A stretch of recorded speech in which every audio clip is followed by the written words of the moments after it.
what are you up to? Applying for jobs. Yeah, the recent layoffs have been tough, huh? I can't do this anymore! I quit! You! This job! Your mother! Ah! Yep.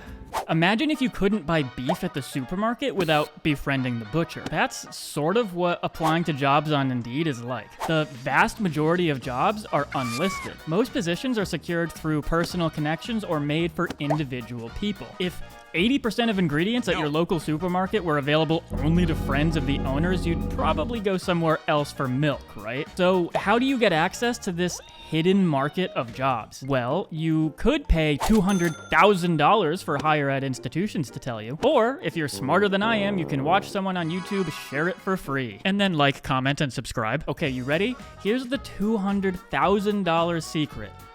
Network. Now hold on, Mimir. How can any net-like combination of filaments help me get rich? I'm sorry, what? Oh, no, you must be talking about computer networks. Wait, all hidden jobs are in technology? No, to follow this $200,000 advice, we must meander down to the 7th definition of the word: to cultivate people who can be helpful to one professional. Now, if you happen not to be much of a people cultivator, let me give you an example. My friend's dad owns a consulting agency. I want to be a consultant, but I don't want to do interviews. Hey friend, remember that time in 7th grade you peed your pants, but I told everyone I spilled water on your lap so Jessica would still go with you to the dance and now you're married? Anyway, I want a job. So, friend asks his dad and bada bing, I get hired as a consultant and do what every consultant since the beginning of time has done. The problem with this is you can only have so many friends' dads, and when you run out, you have to branch out your connections. So, unfortunately, they're actually right. To get access to the majority of jobs, you have to get to know people and get recommended for jobs or have positions created for you. And unless you already have a lot of friends in high places, the onus is on you to meet more people who can help you out. A quick caveat corner before we get into this. You do not have to stress over this. Everyone's goals are different, and you might not need to do any networking to land your dream job. But positions you get through connections tends to be better. And if you find yourself wondering, how is there so much waste? Where are people getting these cushy jobs? Hey, Steve, can you talk for a minute? Well, my record is 50 seconds, but I can try. I'm kidding. Look, I don't know how to tell you this, but the council voted and you're out. What do you mean I'm out? We just don't feel your values align with those of the tribe. What? I just saw you pick your nose and... Anyway, get your things and be out by tonight. But there are, like, lions out there. Yeah. Humans are social animals. Back in the day, not having the right connections could be the difference between life and death. Now, not having the right connections might mean you can't afford the collector's edition of a video game, game not included. You may be a straight A student with a perfect resume, but you still won't get the job over the manager's longtime friend. In other words, it's time to focus on some soft skills. In other words, it's time to focus on some soft skills and start schmoozing with strangers. In an MBA program, you're likely to hear at least 4 pieces of advice regarding networking. And I actually went in the field to get you some undercover footage of what this looks like in action. Let's check out the first. Hey, what are your hobbies? Excuse me, have we met? Hi, I'm Mimir. What do you like to do in your free time? I don't know, have a beer and talk, or just... Yeah, but like, what specifically do you talk about? I think I heard someone call my name over there. This may be slightly exaggerated, but everyone loves talking about themselves is lazy advice. Usually the statement is preceded by something like, oh, you don't know what to talk about? Just ask people questions about themselves. Everybody loves talking about themselves. Now, I don't know about you, but I certainly don't want to lie to strangers about how I didn't spend 3 hours over the weekend re-rolling for +2 strength instead of, like, reading a book.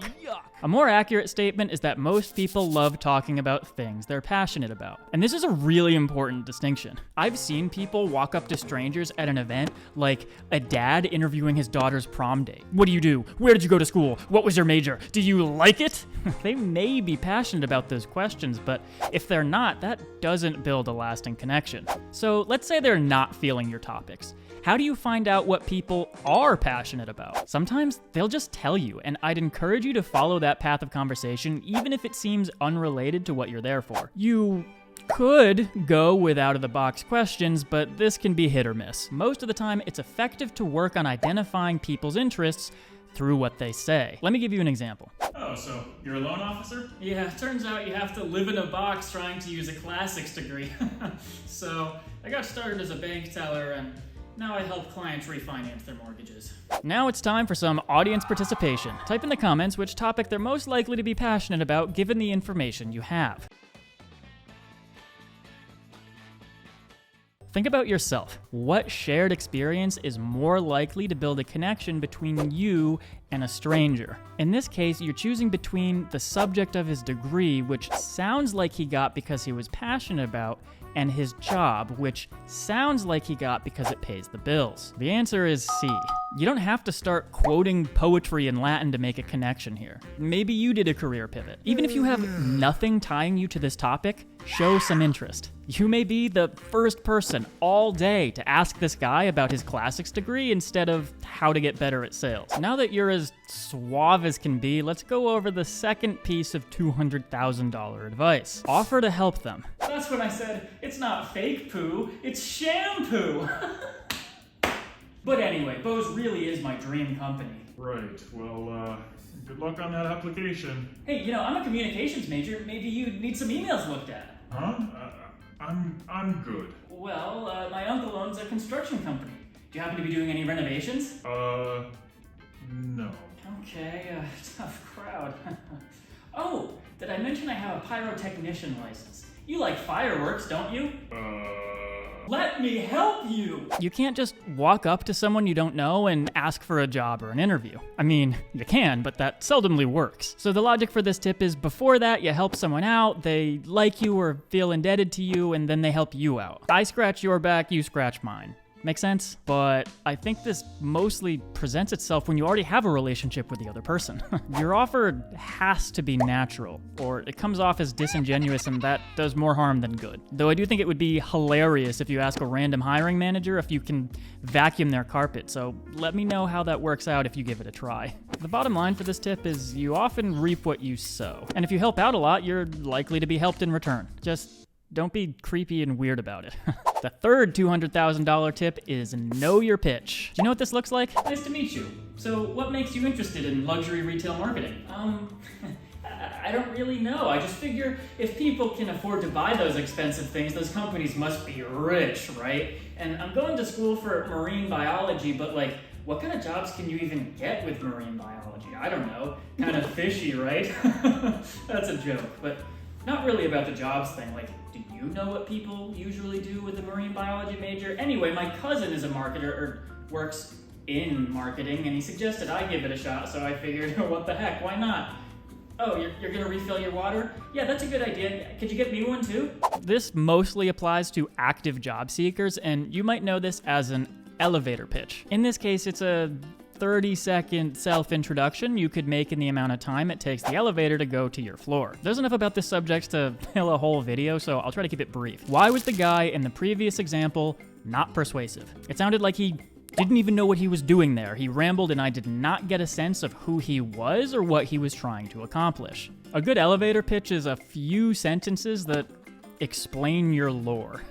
Who are you? Where did you come from? Where did you go? Your opinion on the intercommunal conflict in mandatory Palestine. The essentials. You continue to build the relationship after the elevator pitch, but it's good to have a succinct foundation so the other party knows what you're about and you present as eloquent and prepared. I'd encourage you to practice your pitch, especially if you're loquacious. The final piece of $200,000 advice is to follow up. This is really simple. Send a thank you message and say it was nice to talk with them. A surprisingly high percentage of people just don't do this, so it's easy to get your name recognized just by following up. You don't have an easier slam dunk, so I really recommend you do this one.